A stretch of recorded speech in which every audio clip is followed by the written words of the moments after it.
Okay, so I got up a little early today, earlier than and not necessarily earlier than I should get up, but earlier than I intended to get up. And I figured I'd go ahead and get started on a video. Might as well do that. So let me make sure that they got me up on the screen properly before we get started. Make sure the volume's down. Okay, cool. So tomorrow, I already have my tickets. I'm already ready to go. I'm going to go see the Masters of the Universe movie. Very excited, obviously. And this is going to be the last unboxing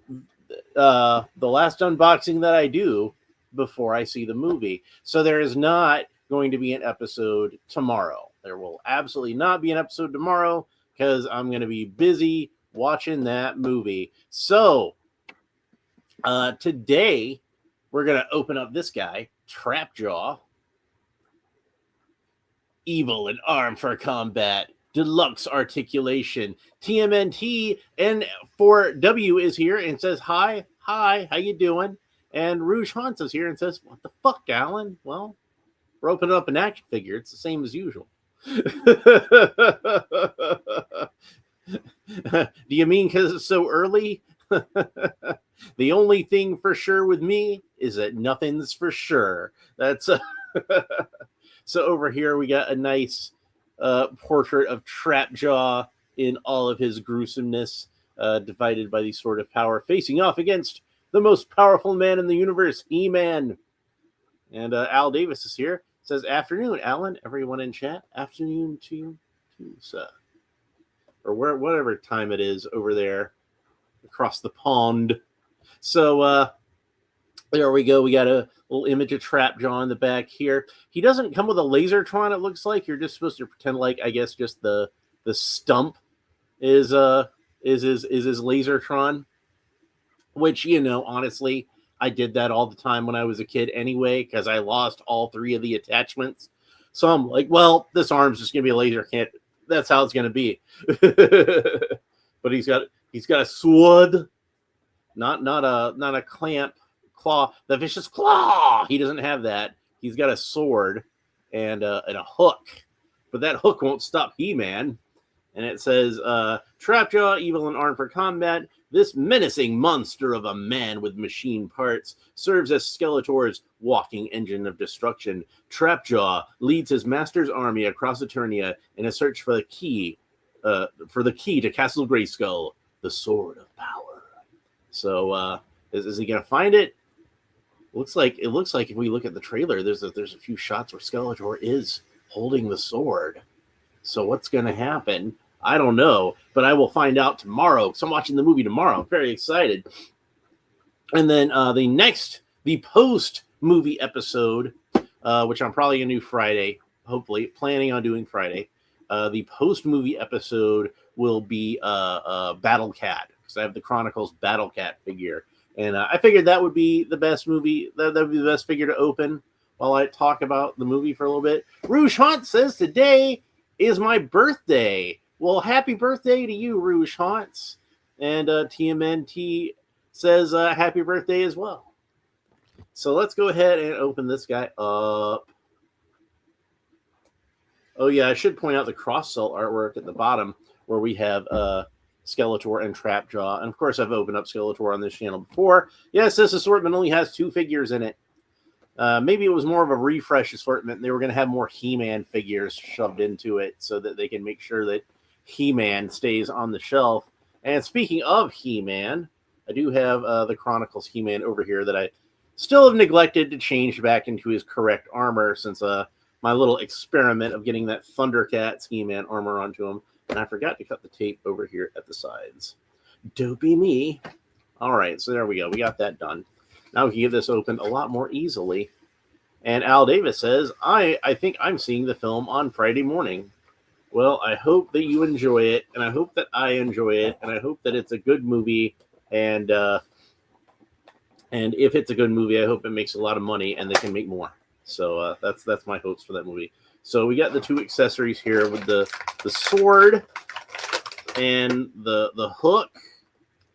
And there's that. So the hook is one of the iconic accessories that came with the original Trapjaw, along with the Lasertron which, like I said, this guy doesn't come with, and the claw, the vicious claw that he also doesn't come with. I just love on the commercial how that kid says, Trapjaw will use his vicious claw. Still no contest. Basically, that whole cartoon is Trapjaw being like, hey, look at all my attachments, and He-Man being like, pfft. And then Trapjaw runs away. They don't even really fight. He just He-Man just bluffs his way out of a fight, I guess, which, fits with the Filmation version of the character. Like I say, I kind of feel like the Filmation version of He-Man is the least violent superhero that exists. TMNT says, I got a story. Well, post it in the comments. I mean, like, it's fine. Al Davis says, and Bennett from Commit, let off some steam, Bennett. But this character, Mr. Iago in Inner Space 2, hand-wise. Oh, yeah. And then TMNT says, the other day we were at home and my brother jumped out the window. So we locked the doors, and my brother's 15, so we locked the doors, and he had to come in, and we put his room into a mess. Wow. What do you go jumping out a window? Hopefully it's a first story window. Hopefully that's not the second floor or something like that, like or worse.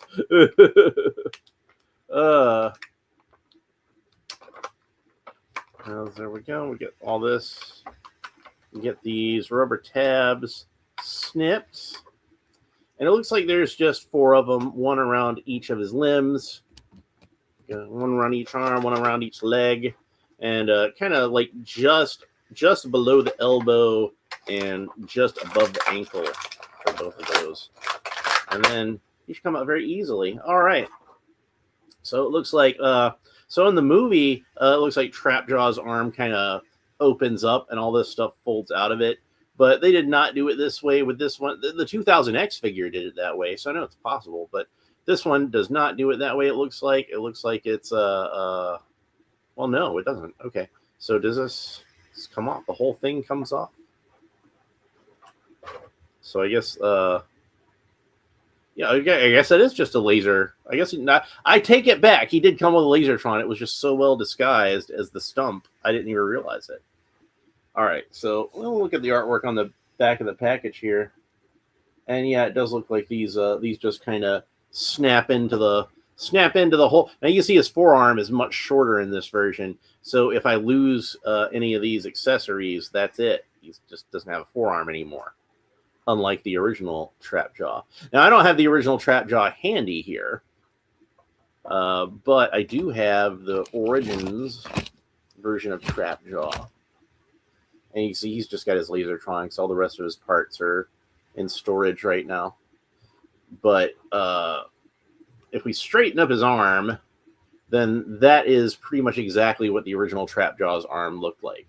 And if I lost all of his accessories, then he's still got a little bit of forearm there, and that's still believable to me. This was still believable to me at that early age as a laser cannon, so I was still able to get some use out of it, thankfully. TMNT says this is an apartment. We live on the bottom. Okay, well that's good to know. So, what happened with your brother? What's his current status? All right, so here he is with the sword, and you can see he's got this kind of serrated edge on one side of it, like a Rambo-style combat knife almost. So I think the sword is a nice trade-off for the vicious claw. I think that's a pretty nice thing. It's like, look at these little spikes over here on the side of it too. Does that remind you of anything? Little spikes over here on the side? Because I know it reminds me of something. Did you think the same thing? Huh? Maybe a little bit of an homage to the 2000X Power Sword design with those little spike over there on the side. And Al Davis says, yeah, it looks like Rambo's knife. Yeah, see, exactly. So TMNT says, so we put the bed to cover his window and put his sheets on the TV and some on the fan and some on the window, and he had to clean it. Well, that's what he gets for jumping out a window, I guess, all by himself. Rushant says, come on, I guess you get interrupted when you're typing. I'll wait and see if Rouge Haunts completes that thought. So let's look at the third. Man, that's in there tight. The third accessory would be the hook. That hook won't stop He-Man. And man, that is a gnarly looking hook. It's really nasty. It's very pointy. We're not used to seeing the hook be so pointy in these toys, because they're usually pretty careful. Pretty careful. With they don't want to make him too pointy. Rouchant says, "Come on, Alan, please give it a hand." Trapjaw hand. I see what you did there. It's already my birthday today. Yeah. I hope you have a good one. Do you have anything special planned for today? Like anything you're gonna do special for your birthday? Last time I had a birthday, it was pretty chill. We had some cake and some ice cream, and we just watched some stuff on TV. But it was fun. It was fun. I had a good time. So I like the colors on this guy. The blue is a nice, vibrant blue. Again, a little darker than what we usually see on a Trapjaw figure. Usually that's a little bit more of a cyan. Again, to compare with the this is not the vintage figure, but the colors are pretty similar. So you can see what I'm talking about. A little bit lighter on the blue, usually with the older figures. Not as much green, and the green that we have is much darker and a more metallic shade of green. And even the a lot of the black parts are more sort of metallic, kind of a dark gunmetal kind of color. And he's got he's got these straps, whereas like he just seems just kind of clamped onto him. Maybe it was like even a permanent part of him, like bolted onto his bones or something like that. But this one, his prosthetic arm has straps on it, so it seems like it's a temporary piece that can be removed, maybe. Probably a lot more comfortable than having something actually bolted into your flesh. But, the straps are colored in brown. A lot of that gunmetal color. His belt is like this really glossy black. And I don't know why they changed the color of the belt from green. But, it's a sort of thing where, like, I kind of feel like a lot of this stuff, they probably want the top half of them to be what draws more attention. So that's why the lower half is in the darker colors, and the upper half is still fairly brightly colored. We've got like I said, a very vibrant blue skin. We've got this metallic magenta helmet, and of course his skin on his face is a very light, bright green. And those are colors that stand out. And then everything else is kind of like blacks and metallic blacks, and that little bit of green on his thighs. I guess they felt like they couldn't give up the green on his thighs. He jumped out like Mario. Well, maybe he's been playing too many video games. Al Davis says he jumped out like Mario. Al Davis says, I was thinking he looked quite metallic, like automotive metallic paints. Yeah, like that. Like he is supposed to be kind of, I guess you want to have like a little bit of a metallic sheen to stuff like this in the movies, so it looks more like metal. And a lot of it probably isn't made of metal. A lot of it's probably made of like plastic or what have you, and then just painted to look like metal. And there he is with the cannon again. So, but yeah, like there's no green on the belt at all. It's just a very glossy black, and then his loincloth, which is like kind of leather. You can see it's kind of rough leather shapes, kind of stitched together. Again, no fur on these guys. I haven't seen any fur on these guys whatsoever, except for Beastman, and I'm pretty sure that's supposed to be his actual fur. I could be wrong. like I said, I haven't seen the movie yet, but it looks like to me, in what I've seen of him, it's supposed to be like his actual fur. And he does not have the skull and crossbones on his belt. He's got this kind of vague design. I'm not sure what it is. It kind of reminds me of the Havoc Throne. So it might be like some kind of representation of the Havoc Throne. But yeah, if you painted the belt green, and I guess I'd paint it the same metallic green to match his boots, the armor on his thighs, and painted this to be like a darker purple, that would be a little more accurate. But like I said, there's ways they could have done this in darker, muted colors and kept the color scheme of the original figure. But I figure they probably went with black again to more kind of bring attention to the upper half of the figure. And, usually when you see a character in a movie, you're going to see either a close-up, like a very close-up of their face, or you're going to see them kind of from the waist up like that. That's usually how you see people in movies. And if you do see a full figure, it's because like they're in action, they're walking across the room, they're running down the street, they're leaping at something. That's usually when you see the full figure. So you don't really need, it's the same reason that like Superman in the comic book, I feel like it's absolutely necessary for him to have trunks. You've got to have those trunks on there because it helps to break up the blue. It makes the whole costume flow better on the page. But if you're doing it in live action, the trunks aren't really as important because you shoot a person differently in a movie than you usually show them in a comic book page. Like I said, if you see the full figure of Superman, he's usually moving too fast for it to really register anyway. And if you're looking at him on the comic book page, even if Superman is moving fast enough to travel through time, you're still looking at a static image of Superman. So you need those trunks on there. TMNT says he jumped out saying "Wahoo!" and then he fell and left to go for ice cream. And then Mom asked, "Is your girlfriend taking you there?" As his girlfriend was at her house. Man. And how does girlfriend feel about him jumping out the window? This is just a crazy story. Bobby Wald says it's funny. There's one scene from Family Guy where Stewie is having a tea party with Trapjaw, Optimus, Destro, and the Care Bear, and I recreated that with my daughter since I have all those figures. Well, of course you would. I think I kind of vaguely remember the scene you're talking about, but I don't remember which Care Bear it was either. Like I figure, you'd probably say which Care Bear it was if you could remember, or maybe it wasn't. What was it? The same Care Bear? Do you have the same Care Bear that was in that? When I was a kid, I did have a Care Bear. I had Cheer Bear.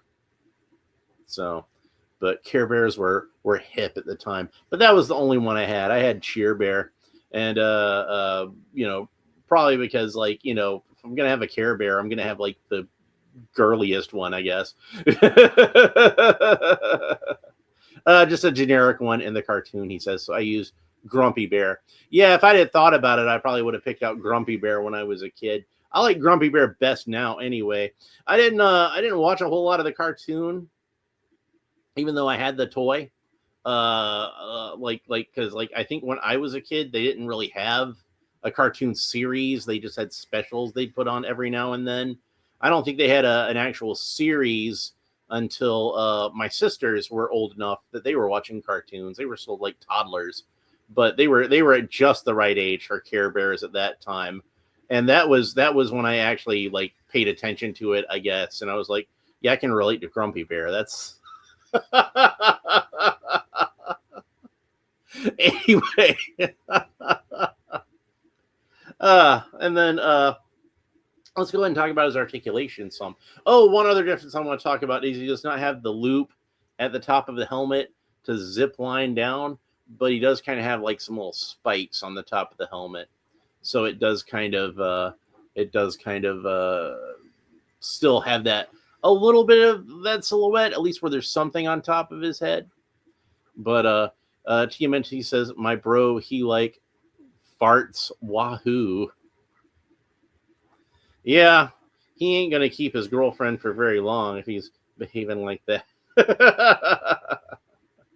So you can take off this armor, by the way. It's got little straps and they fasten in the back.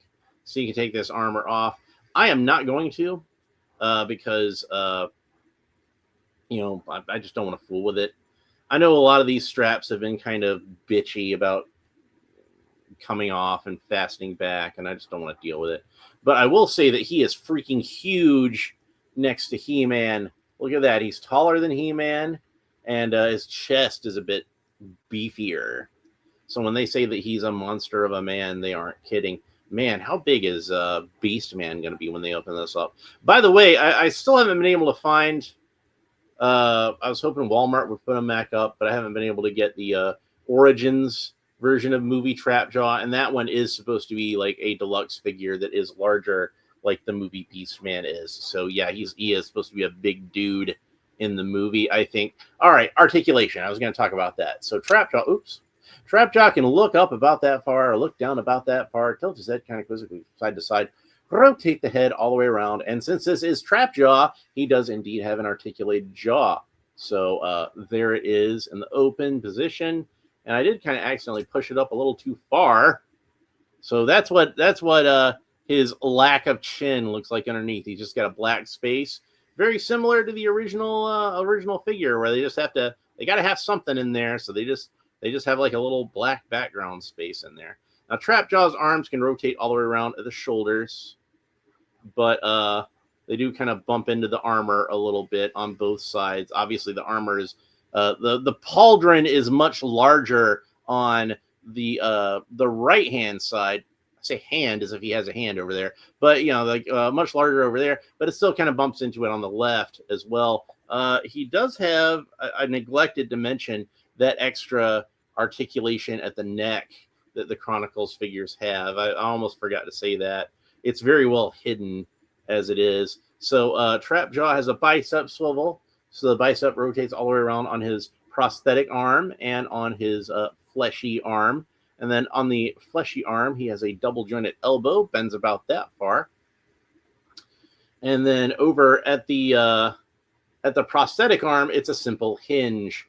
But he doesn't really need like the elbow to rotate all the way around. Well, I mean, it doesn't do that. It just has a bicep swivel. So I don't even know why I said that. But it does appear to be just a single joint of articulation there, but that's fine. We've already got like where we can swap out the parts and everything, so I don't think we really need any extra articulation there. That would be kind of overkill, I think, a little bit. I'm going to put the hook back on him because that's the most classic Trapjaw accessory. I want to have him with the hook. That's how I'm going to display him. Also, there's precedent for Trapjaw having a sword because the new Eternia version had a sword, but that one was also designed so that he could hold it in his hand. This one is not designed so he can hold it in his hand, but you can still kind of fit the peg in there if you want him to hold it like a regular sword. But you can see that like he doesn't hold it all the way. It just kind of his first couple of fingers hold it. But it might look good it might look fine on your shelf if you have it turned around that way. If you want to have him holding as if it was a regular sword, that's possible. And then he's got the cool McFarlane type that Mattel adopted the Rebel Tech, I should say, kind of articulation at the wrist. But he's got this big old bracer on here, and I believe this is molded onto the wrist, and that does kind of hinder the articulation slightly over there. But it's whatever. It is what it is. You're not going to need a whole lot of wrist articulation on this guy because he doesn't really have any accessories that he's supposed to hold. And all of his accessories are kind of, built into the prosthetic arm and the gimmick there. So you want to, that's where you'd want to have like more emphasis anyway.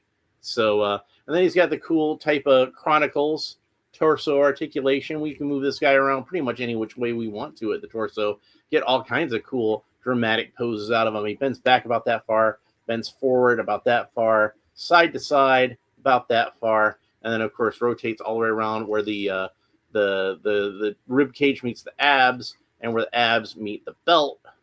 So yeah, and like I like the way they sculpted his muscles. I'm gonna assume that's movie accurate for now, but you can tell he's like a very muscular, very built dude, but not like overly ripped. He's not too cut. He's got like at least a little bit of body fat to him, a little bit of body fat percentage. Not as much as me. And his skin has kind of like a little bit of a texture to it too. Like that's nice. That gives it a little more verisimilitude. So Trapjaw can not quite do the splits, no problem, and he can kick up about that far, which is not very far. But he's got these thick mechanical legs, armored legs. I'm not sure. I've never really been sure if Trapjaw has mechanical legs or if he's just wearing like armored boots. It's always been a mystery to me. So he could be a guy with one arm and that's it. That's all his limbs, as far as we know. And then just 3 other prosthetic limbs. But, you know, they could also be armored boots. Now, the earliest design of Trapjaw was just going to have like furry He-Man type boots. And you can even see that in the mini comic that came out at the time.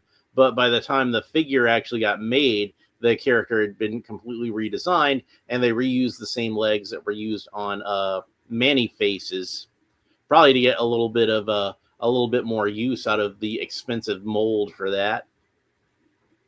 And then, you know, once they did that, then, you know, that's just kind of how Trapjaw's been ever since.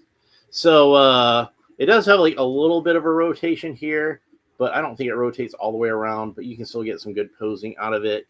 He's got double jointed knees. That's about the range of motion you get at the knees. And then does he have a boot cut? Yes, he has a boot cut, but his boots are like really tall on the calf. So like really the whole thing rotates like right at the knee there. And I got to say, looking at how this is set up, if I was to take this literally, it does not look like any kind of human knees could fit in there. Now, granted, that's just the joint there, but you can see how there's like some hydraulics on either side of his the upper part of his calf. Can you see that? What I'm talking about? Let me. May I borrow your sword, He-Man? Right here, you see this? Where there's like a little bit of like a, you know, like a servo or something right there, a little bit of a joint that's actually sculpted into the figure. So I'm going to speculate that this version of Trapjaw, at least, is supposed to have prosthetic legs. These are not just armored boots that he's wearing over his flesh and blood legs. I'm guessing he lost his legs as well, and now he has mechanical legs. Bobby Wald asked if I ordered that Cobra Commander Enthroned this morning. I did not, because I don't have I'd spent a lot of money on other stuff recently. And not all of it's toy stuff. Some of it's, you know, mundane things like having a roof over my head and, you know, putting gas in my car.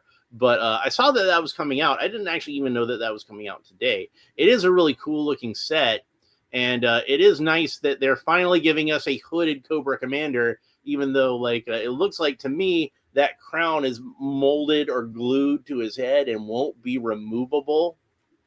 So I guess that's one way to, you know, get around. Oh, we don't want him to look like a Klansman. Hey, you know what? Klan hoods are pointy at the top, and Cobra Commander's head is just kind of flat at the top. So I don't know what's the big fucking deal, bitch. Like honestly, and Klan hoods are white. Cobra Commander's hood is blue. It's a completely different thing, you know. So, but the funny thing, I thought, you might have had this thought as well, if you're a big fan of comic books as I am.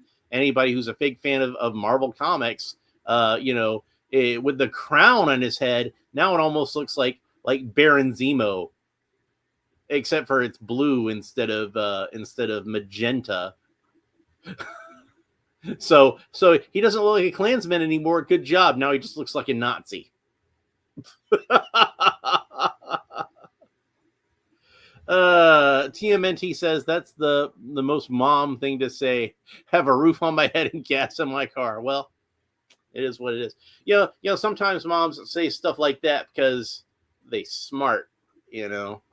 Should listen to your mother. I wish I listened to my mother a lot more than than I did in the past, but whatever. So Trapjaw is a really cool figure. A lot of good details sculpted into this guy. A lot of good paint. This is a figure that they went all out on, and I would imagine when we see the kids core line, even with those having paint jobs that are much better than I would expect out of a line of that type, I would imagine with the kids core line, we're definitely going to see a more simplified version of this. Like they probably, you see how he's got that glossy paint at the, it's a glossy paint on the belt and a slightly less glossy paint on the loincloth. It might even be like a different color. I think it might be like a slightly like a just a really dark brown. But I kind of doubt we'll get that on the kids core. That seems like the sort of thing on the kids core figure. They would just make the whole thing one color, and it would make sense. It seems like the kind of thing that on the Origins figure, they'll just all make one color. And of course, the Origins one is going to be like way more simplified than this. Man, his face is like weird because he's got no lips, and he does have organic teeth there, and they're just kind of like his maybe the whole face is supposed to be scar tissue, like, you know, the 2000X. I don't know if it was like this on the cartoon, but in the comic when they told his origin, like, you know, I think that's supposed to be like scar tissue on his face after Skeletor blasted him. So that's why his face is all gnarly like this. TMNT says, "Can you can change the future, but not the past." Truer words have never been spoken, especially since you know, Doc Brown had Marty destroy the DeLorean. So turns out even if you can change the past, it's usually not a good idea to change the past. So you can make things a whole lot worse, huh? Sometimes it's best to just leave things well enough alone. So yeah, I like this figure. They did a great job with them. So far, every figure that I've opened up in Chronicles has been a banger, and hopefully that trend will continue for a very long time. I'm really enjoying this line of figures, and we need more. We need more of the. As much as I love the movie figures, we need more figures that aren't based on the movie, and hopefully they've already got some planned. Because, you know, we've got Scareglow and we got King Grayskull, and both of those characters are kind of almost like a pseudo He-Man and a pseudo Skeletor, respectively. You know, they're both kind of like other versions of our main hero and main villain in a lot of ways. Some people do believe that the evil ghost of Skeletor is literally like a ghost of Skeletor, and some people think it just means that he's a ghost serving Skeletor. TMNT says you can't change the past. You can't change the past. Yeah, I know what you mean. I know what you mean. I agree. You can pick your friends and you can pick your nose, but you can't pick your friend's nose unless they're into that sort of thing. And if they are, I suggest you get some better friends.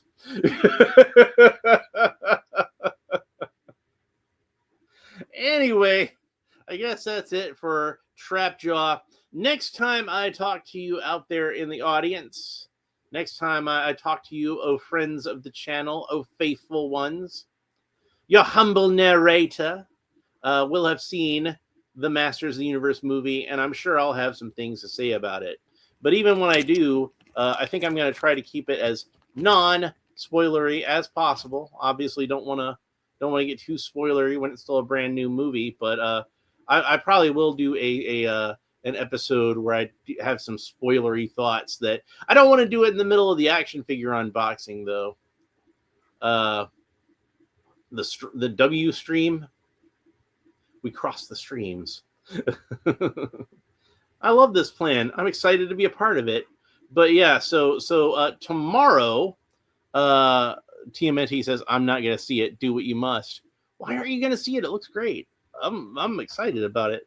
But yeah, so yeah, next episode, that's when we open Battle Cat, and I'll be talking at least a little bit about the movie. I don't really want to talk. I don't really want to get into the spoilery talk when I'm opening up an action figure. So that's probably just going to be a special episode that's self-contained, where it's just me talking about the movie, which I've done a few of these on this channel before, but not a whole lot.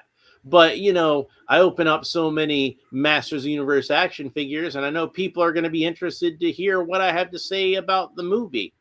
I guarantee you, like you know, it's the sort of thing you'll have people popping up in the chat being like, "Have you seen the movie yet? Have you seen the movie yet? What do you think of it?"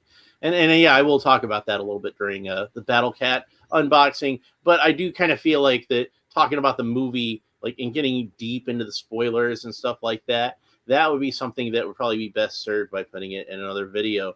So if you want to make sure you don't miss any of those, please make sure that you like and subscribe and all the fun YouTube stuff down below. Leave a comment and let me know what you think about Trapjaw. You know, Trapjaw has been a figure that has a character that has consistently made for some great action figures. I've had a lot of Trapjaw action figures, and I don't think any of them have been bad. I think probably the worst Trapjaw action figure that I had was the Revelation figure, and even that was a pretty great figure. It's just the head sculpt kind of sucked, you know, and I can't really blame the toy people for the head sculpt being weak on that one, because you know, they made it pretty accurate to how it was on the cartoon. That was one of the few designs of a classic character on the cartoon that I didn't really care for, because I thought they could have done a better job with Trapjaw's head on that.